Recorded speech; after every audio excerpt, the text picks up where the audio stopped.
नमस्कार, मैं रचना शर्मा चढ़ती कला टाइम टीवी देख रहे सभी दर्शकों का स्वागत करती हूं। आप देख रहे हैं उत्तर प्रदेश के विशेष समाचार।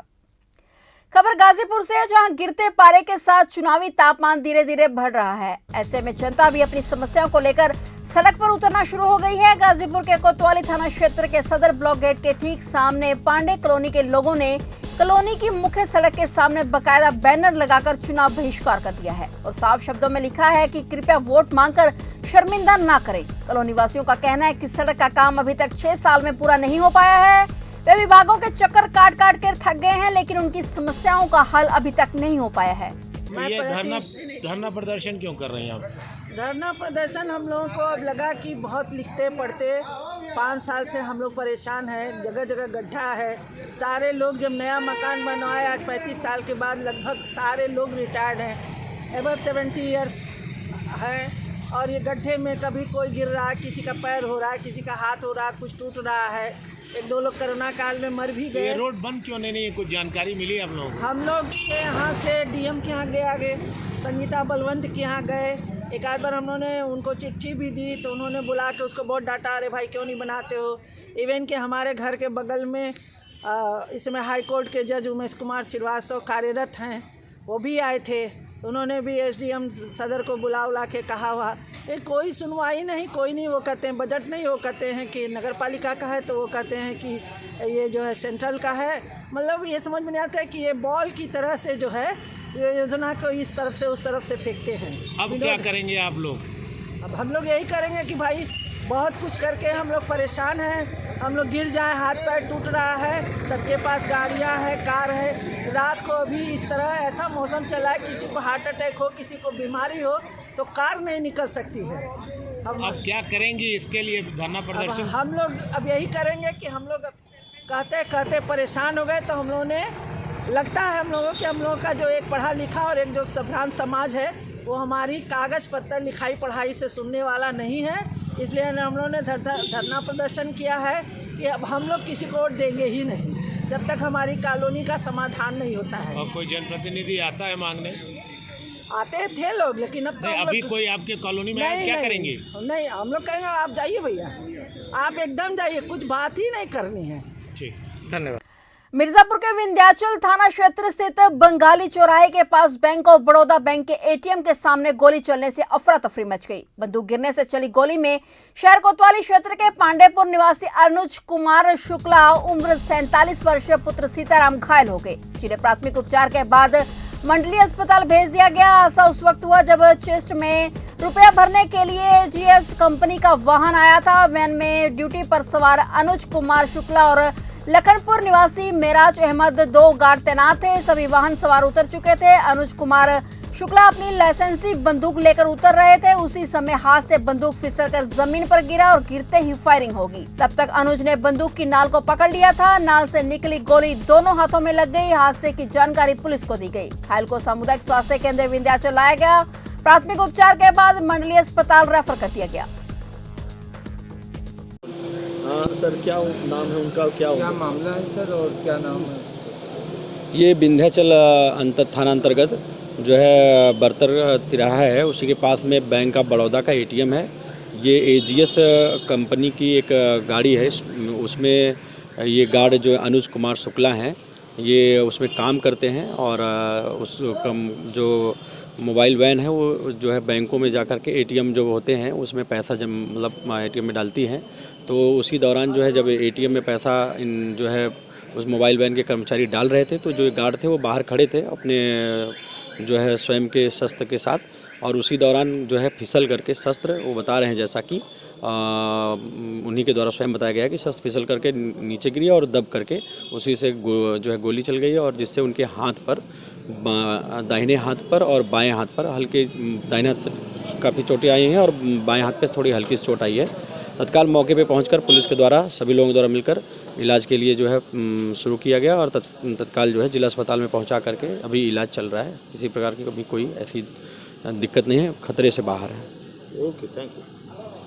विधानसभा चुनाव के लिए अधिकांश पार्टियों के टिकट घोषित होने के बाद अब नामांकन का काम तेजी से शुरू हो चुका है। सभी दिग्गज प्रत्याशियों ने अपना नामांकन कराया। भाजपा के 4 प्रत्याशियों ने तो सपा के 2 प्रत्याशियों ने पर्चा दाखिल किया। सभी प्रत्याशी अपने अपने समर्थकों के साथ कलेक्ट्रेट पहुंचे।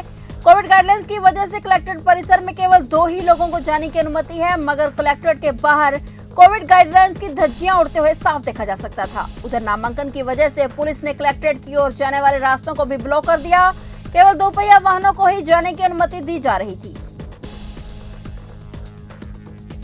क्या कहना ये पार्टी का विश्वास और जनता का विश्वास, जिसकी वजह से मुझे पार्टी ने तीसरी बार टिकट दिया और मुझे सेवा करने का मौका दिया और मैं जनता की पूरी सेवा करूंगा, यही मेरा ध्येय है। इस योगी मोदी सरकार ने जितने काम किए हैं 5 साल में, उतने 50 साल में और सरकारें नहीं कर पाई। चाहे वो कोरोना काल में हर एक गरीब को, हर कार्ड होल्डर को राशन कार्ड मुफ्त देना कोई मामूली काम नहीं। 2 साल से हर एक को राशन दिया जा रहा है, कुछ महीनों तो डबल राशन तक दिया गया।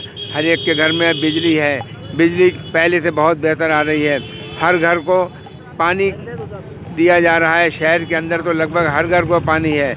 इसके साथ ही साथ मैं यही कहूँगा, आयुष्मान कार्ड बनवाए हैं, शौचालय बनवाए हैं,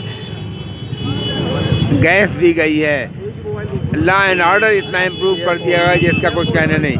आदर्श निर्वाचन आचार संहिता एवं कोविड प्रोटोकॉल अनुपालन में उत्तर प्रदेश दिवस का आयोजन जिलाधिकारी आर्य काकोरी की अध्यक्षता में कलेक्ट्रेट सभागार में संपन्न हुआ। इस वर्ष उत्तर प्रदेश दिवस का आयोजन आजादी का अमृत महोत्सव एवं चौरी चौरा शताब्दी समारोह विषय वस्तु पर आधारित रहा। कार्यक्रम का शुभारंभ करते हुए जिलाधिकारी आर्य काकोरी एवं मुख्य विकास अधिकारी भानु प्रताप सिंह ने मां सरस्वती के चित्र पर दीप प्रज्वलित कर और माल्यार्पण किया और उपस्थित छात्र छात्राओं, शिक्षकों और जनमानस का स्वागत करते हुए अभिनंदन किया। इस विशेष अवसर पर जनपद में अपने उत्कृष्ट कार्यों एवं उपलब्धियों की अमिट छाप छोड़ने वाले 5 कलाकारों, किसानों, शिल्पकारों, मजदूरों, महिलाओं को सम्मानित किया गया। जिलाधिकारी ने स्कूली बच्चों को प्रोत्साहित किया और राष्ट्रीय बालिका दिवस पर छात्राओं को चॉकलेट गिफ्ट पैक भेंट किए। उत्तर प्रदेश दिवस मनाया जा रहा है और इस उपलक्ष्य पे हम लोगों ने एक छोटा सा आयोजन किया था, क्योंकि कोविड है तो बहुत बड़ा आयोजन नहीं कर सकते। छोटे से आयोजन किया था, उसमें बच्चों ने पार्टिसिपेट किया, रंगारंग कार्यक्रम और व्याख्यान प्रस्तुत किए। टीचर्स ने हमारे प्रदेश के और जिले के गौरवशाली इतिहास के बारे में बताया और हमने कुछ लाभार्थियों को और जो स्वयं सहायता समूह की महिलाओं जिन्होंने अच्छा काम किया उनको प्रशस्ति पत्र दिया। विश्वकर्मा श्रम सम्मान योजना के लाभार्थियों को सिलाई मशीन इत्यादि दी और हम सब लोगों ने एक शपथ ली कि हम निरंतर प्रयासरत रहेंगे कि प्रदेश को उच्चतम ऊंचाइयों पर पहुंचाएं।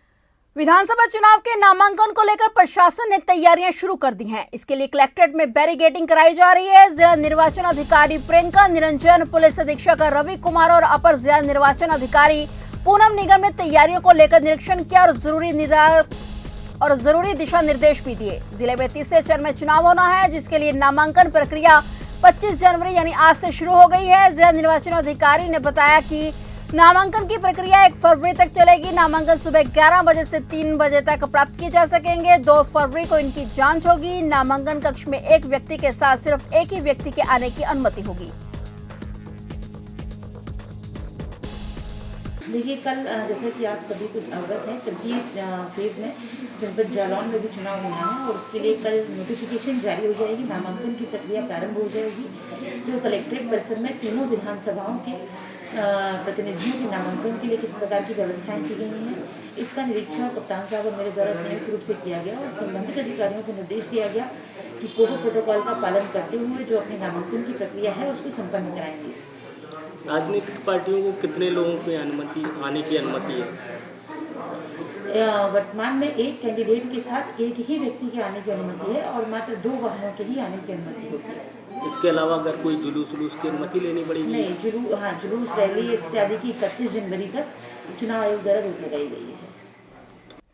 जालौन में फिर से चोरी की वारदात को अंजाम दिया गया है। चोरी की वारदात सीसीटीवी कैमरे में कैद हो गई। शातिर चोर ने दिन दिहाड़े कपड़ों के शोरूम से 50,000 रुपए उड़ा लिए। कपड़ों के शोरूम मालिक ने पुलिस को घटना की सूचना दी और वहीं मौके पर पहुंची पुलिस ने मामले की जांच शुरू कर दी है। घटना उरई कोतवाली क्षेत्र के स्टेशन रोड की है। रोडवेज बस चालकों की लापरवाही के चलते आए दिन सड़क हादसे देखने को मिलते हैं। उसी तरह एक ड्राइवर की लापरवाही के चलते रोडवेज बस अनियंत्रित होकर गड्ढे में पलट गई, जिससे बस सवार 2 दर्जन लोग घायल हो गए और 3 लोगों की दर्दनाक मौत हो गई। पूरा मामला जनपद बाराबंकी के रामनगर कोतवाली क्षेत्र के अंतर्गत बाराबंकी बहराइच हाईवे पर चौका घाट क्रॉसिंग के पास का है, जहां पर गोंडा जनपद से यात्रियों को लेकर गोंडा डिपो की बस लखनऊ के लिए आ रही थी। तभी चौका घाट क्रॉसिंग के पास बाराबंकी बहराइच हाईवे पर ड्राइवर की लापरवाही के चलते ओवरटेक करने की जल्दबाजी में रोडवेज बस अनियंत्रित होकर खाई में गिर गई। खाई में पानी भरा हुआ था। बस सवार 2 दर्जन लोग घायल हो गए तो वहीं 2 लोगों की तो मौके पर ही मौत हो गई, जबकि एक व्यक्ति ने इलाज के दौरान दम तोड़ दिया।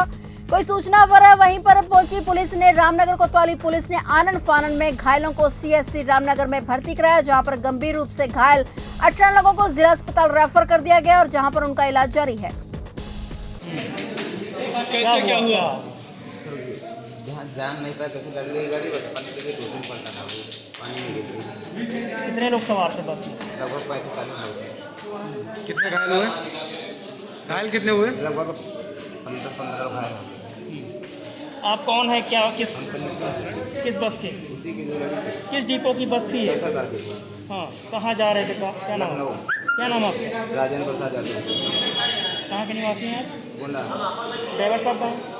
वो तो गोरखपुर के, गोरखपुर। वो भी चोटे हुए हैं? ड्राइवर साहब भी चोटे हुए हैं? हाँ, उनकी हाथ टूट गए। आज दिन में करीब 2 बजे रोडवेज की बस जो कैसरबाग डिपो की थी, गोंडा से लखनऊ जा रही थी और ओवरटेकिंग के चक्कर में सामने से आने वाली बस से टकरा गई और टकराकर घाघरा घाट थाना रामनगर क्षेत्र में पलट गई।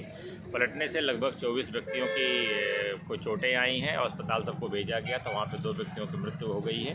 कानून व्यवस्था की स्थिति ठीक है। क्रेन मंगा करके बस को सीधा कराया जा रहा है और राहत कार्य बचाव कार्य तत्परता से किया जा रहा है।